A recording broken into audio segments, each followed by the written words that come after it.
For this session, we have taken the subject of emergencies in rural areas.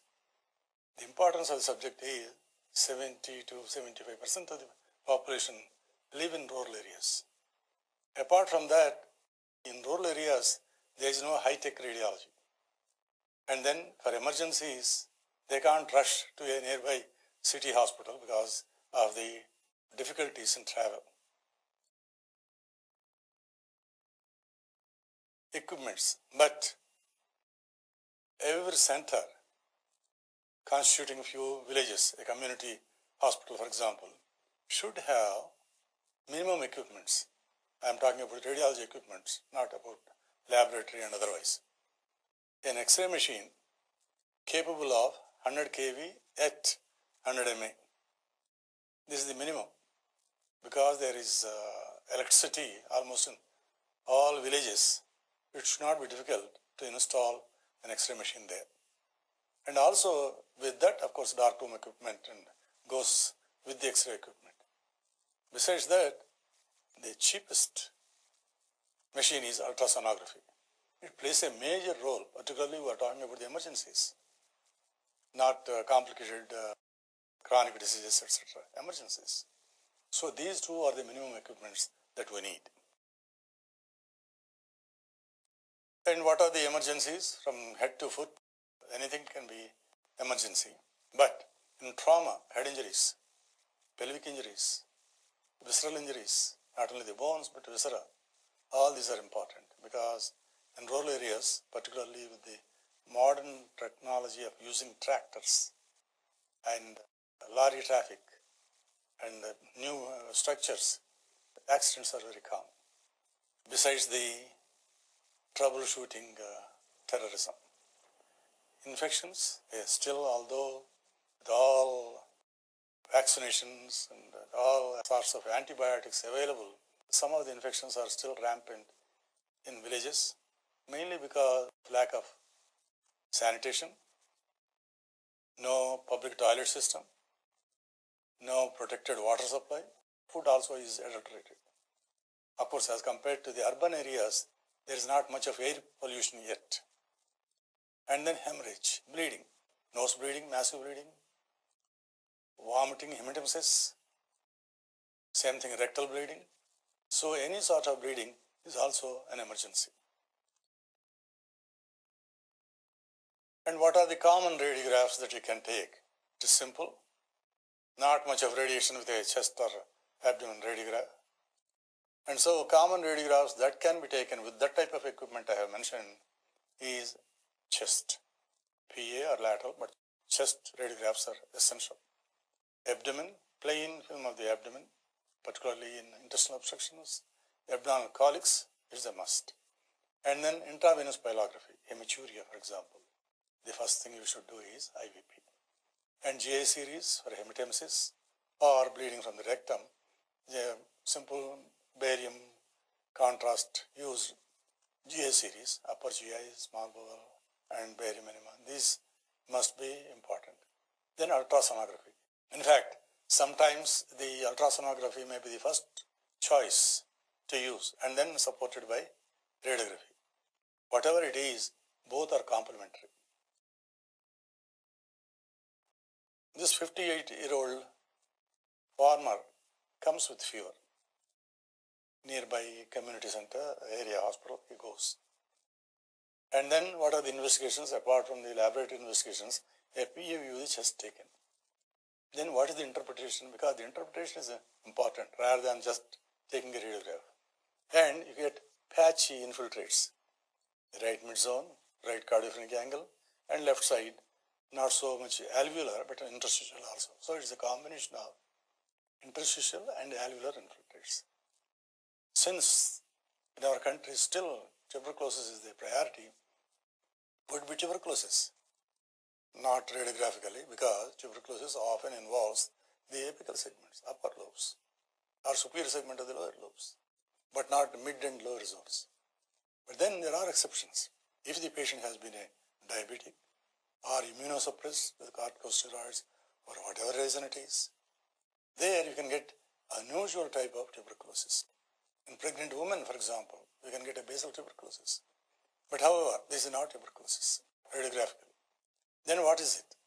Bacterial, gram positive, gram negative, Klebsiella is not the picture that we get. But one thing we have to remember, the patient has been a diabetic. Still, is tuberculosis possible? No, not this picture. On the other hand, sputum contained aspergillus. Sputum examination is also available, fortunately, in those areas. So the priority is sputum. That gives the clue that it is a aspergillosis. It is a fungal infection. There are 4 or 5 varieties, namely one, immunosuppressed patient can come with aspergillosis, the consolidation, regular pneumonia, or a bronchopneumonia like this, or bronchiectasis, or occasionally miliary type of mottling. These are some of the manifestations of primary aspergillosis. Of course, secondary aspergillosis, we know, it is in the form of a fungus ball in a chronic cavity. All in all, by exclusion and by identifying the organism, we came to the conclusion that is aspergillosis. There are 2 films. I just showed half of the chest, only one lung, right lung, just to focus on the pathology. On the left side, again, the patient has got fever and mild cough. There is not much that you could see. Whereas on the right side, there is haziness, diffuse haziness, but there is no mottling. This appearance is suggestive of pneumocystis carinii. Of course, look at the entire chest film, you will see bilateral haziness. That is the most common form. It may also show interstitial disease, occasionally coarse mottling, but this is the common presentation of a pneumocystis carinii. 43-year-old with cough and fever. He deals with the repair of 1 or 2 air conditioners. Of course, rural areas, not many air conditioners, but there are some rich people nearby. And he repairs, and he got some infection, Legionella pneumonia, Legionella.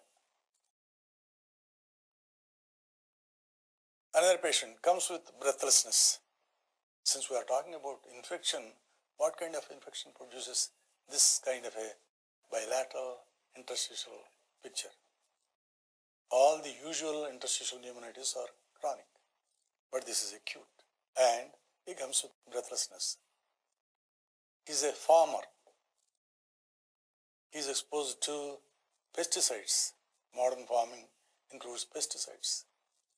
And he has inhaled one of those pesticides and came with a chemical type of pneumonia. Young girl, about 16, 17 years old, was treated for flu, and then it became serious. She was transferred to a nearby district hospital, and this is the film. Already she has developed respiratory distress syndrome. She was put on a ventilator and antibiotics. She became all right. So what I am trying to impress is bilateral pulmonary edema-like pattern, and at the same time, the heart size is normal. And you have to think of various differential diagnostic points. Since she had fever and flu-like symptoms, and she developed a complication in chest radiology, whether rural or urban, pulmonary edema is a common manifestation apart from infections, edema. But this edema, there are a number of causes. What are they? Cardiogenic commonly, congestive heart failure, and then non-cardiogenic, what are the causes? Even if there is no congestive heart failure, even if the cardiac size is normal, occasionally myocarditis can produce pulmonary edema. And then what are the radiological picture? Classically, bilateral bat wing type of consolidation. And at the periphery, apex and base are generally spared. And if you look at the periphery, say at the costophrenic angles, you can see interlobular septae, thickened interlobular septae, so-called Kerley's B lines, particularly at the basis. And if you look at the vessels, they are blurred, perivascular edema, they are blurred. And depending upon the condition, sometimes you can see air bronchogram, or sometimes the bronchi also may be filled with secretions, hence you may not be able to see. And amongst the non-cardiogenic causes, for example, the patient had a seizure, they may come with pulmonary edema. Exposed to smoking, acute smoking, kerosene poisoning. Earlier we said about pesticide poisoning. These can produce chemical poisoning, pulmonary edema. 37-year-old with fever, just a patch of consolidation in the right upper lobe. Common cause of this, first thing you have to think whether rural or urban, is tuberculosis. It can produce a small patch of infiltrate. It need not be presenting with cavitation. This is tuberculosis. 63-year-old with congestive heart failure. Already the heart is enlarged, particularly the left ventricle.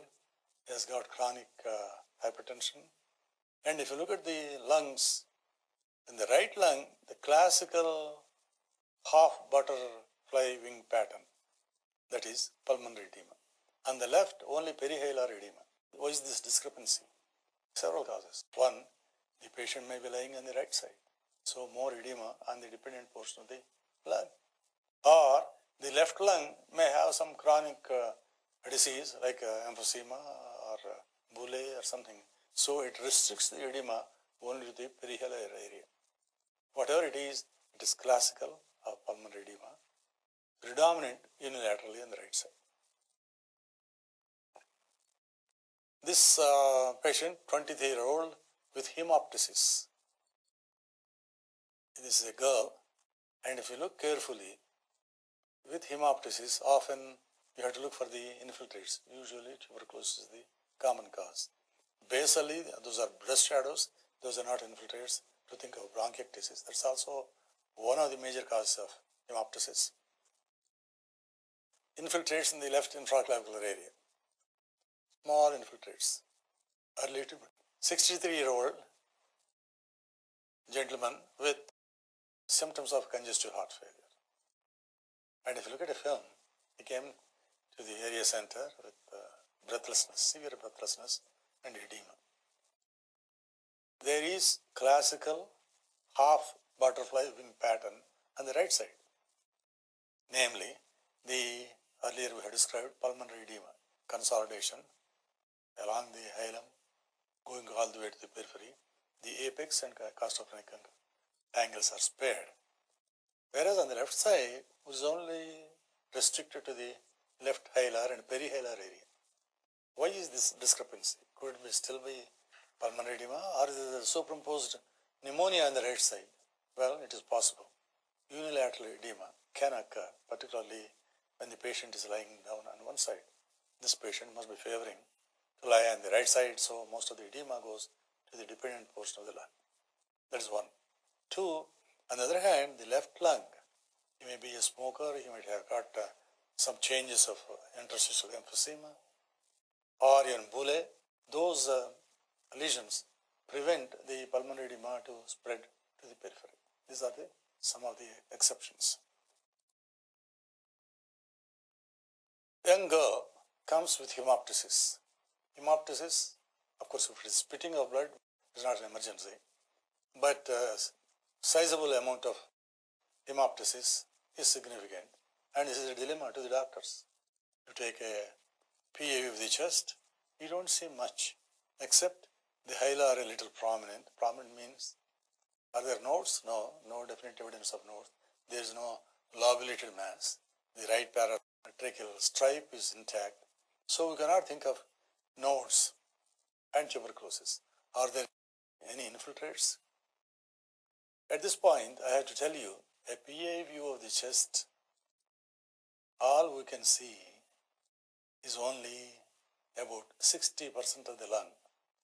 In other words, when we say a chest radiograph is normal, we are committing about only 60%. 40% we are missing. Why? Because the lungs are obscured by domes of the diaphragm, cardiac shadow, mediastinal ribs, clavicles. So we can't really tell 100% the chest radiograph is normal, but routinely. So you have to look carefully, particularly the hidden areas, blind areas, behind the clavicles, behind the ribs, behind the heart, behind the dome of the diaphragm. That is the importance of a radiologist in looking at a chest film. In that particular case, he has gone to a district hospital, there was no CT, he has gone to a teaching hospital, there is no CT, he has gone to a corporate hospital, they have done CT. Lo and behold, there is a small cavity in the right infraclavicular area due to tuberculosis. So you can miss certain lesions in spite of your availability of just a chest radiograph. That is the importance of CT in detecting early lesions. Even a lateral and obliquous should not have help in this particular case. Next case, 45-year-old gentleman with chronic renal failure. Earlier we forgot to mention one of the causes for pulmonary edema is also renal failure, not congestive heart failure, but renal failure. Occasionally you get cirrhosis of the liver and hepatic failure also. Well, anyway, in this particular case, the cardiac size is slightly enlarged. Again, uremic type of pulmonary edema because the patient's creatinine and urea is high, and uremic pattern of pneumonia you can get in the lungs. Generally it's bilateral, not necessarily symmetrical. This is uremic pneumonia. In fact, in late cases of chronic renal failure with secondary hyperparathyroidism, you may get even calcifications in the pulmonary edema in the lungs in these infiltrates. Again, 32-year-old with hemoptysis, bilateral fibrosis. He was already treated. There is a history of having been treated 5 years ago for tuberculosis. Fortunately, he has developed complete healing of fibrosis. And yet, why is there hemoptysis? In these so-called areas of fibrosis, there may be localized bronchiectasis, and from there, he might be bleeding. Or, in spite of fibrosis, there may be reactivation. Tuberculosis or bacilli are very treacherous.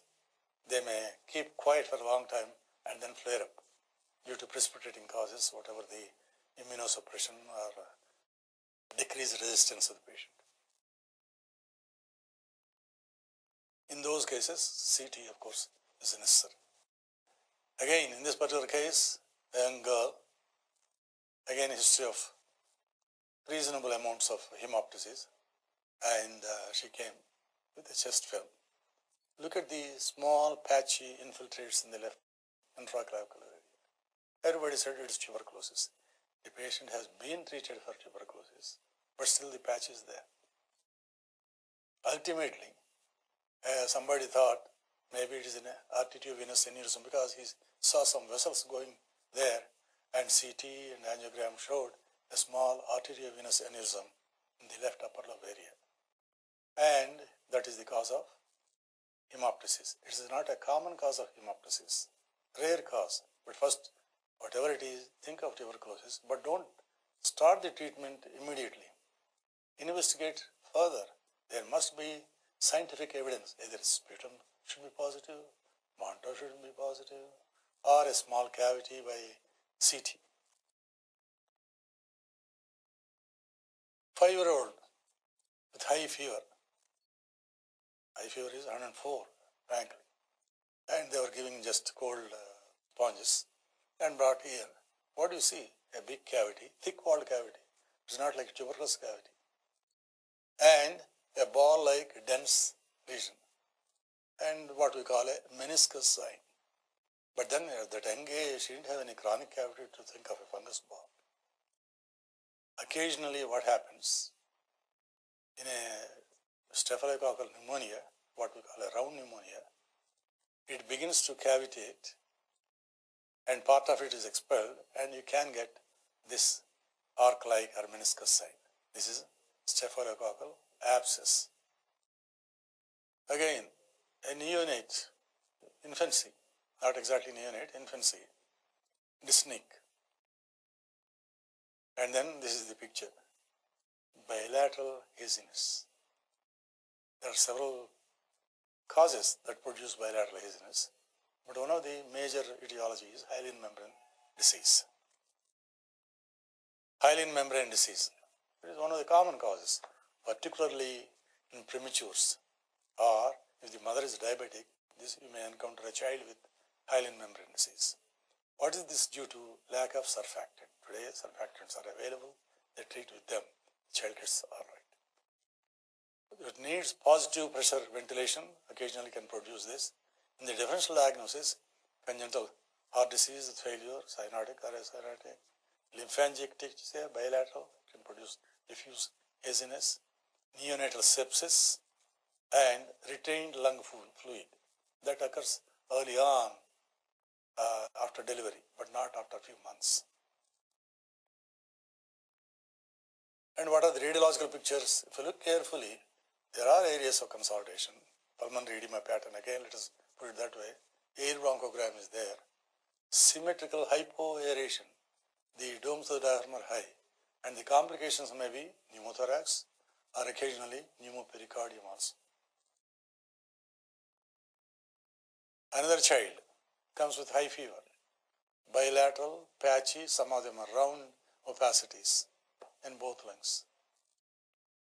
What do you think of it? Again, earlier we said Staphylococcus can produce a round pneumonia. These are multiple round pneumonias.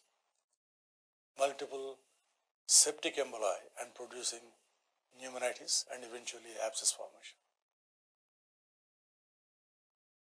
Of course, foreign body, mother's earring or something is handy and they may swallow or even aspirate.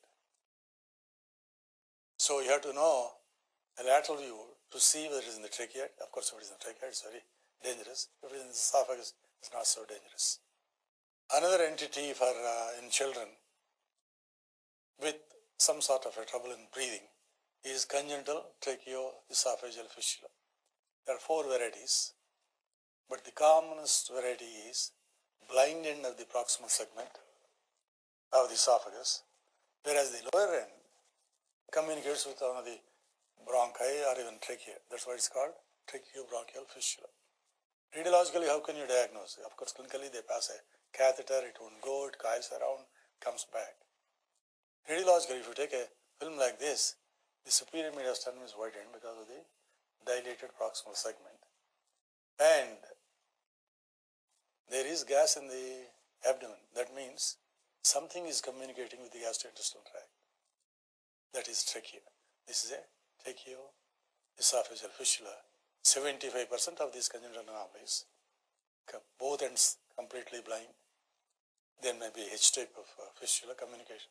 Of all these, 75% is this type, namely proximal end atretic, distal end communicates with the trachea or bronchus. So from the bronchus or trachea, air goes into the distal end and thus into the gastrointestinal tract. And then foreign bodies, either radiopaque or radiolucent, are common. For them, anything that comes across their hand, they grab. Swallowing reflex. So sometimes they inhale also. It goes into the esophagus, may go into the trachea. Thus, atelectasis of the right upper lobe. Because most often they lie down, it has gone into the right upper lobe. What are the signs? Well, obviously, the heart and mediastinum are shifted to the right side, right dome of the diaphragm is elevated, and there is compensatory emphysema on the left side. Occasionally, not only if it is some sort of a semi-solid, it can go into the right bronchus, and part of it may obstruct the left bronchus also, producing obstructive emphysema. But in this case, it's compensatory emphysema of the left lung. We're talking about foreign bodies, particularly when the coin is swallowed, if you take an AP view, and if you see the emphas coin, it is in the esophagus. On the other hand, if you look into the profile, it must be in the trachea. But then in order to not get confused, you take a lateral view. It's easy. It is in the profile view, so it must be in the esophagus. Not only that, air in the trachea is nicely seen. But then generally the radiologist or the clinician or the pediatrician, instead of subjecting it to a surgeon, which involves major surgery, he passes a Foley catheter, pediatric Foley catheter, and then inflates the balloon distal to the foreign body and pulls it. The foreign body comes out. That's the interventional method of removing the foreign body. In pediatrics, as I said already, some of them are opaque, coins, pins, metals, jewelry. Some of them are non-opaque, like seeds. Peanut, for example, is a common foreign body. Air trapping, as I said earlier, check valve, that is emphysema, and repeated pneumonias, because these particles break down and produce bronchopneumonia or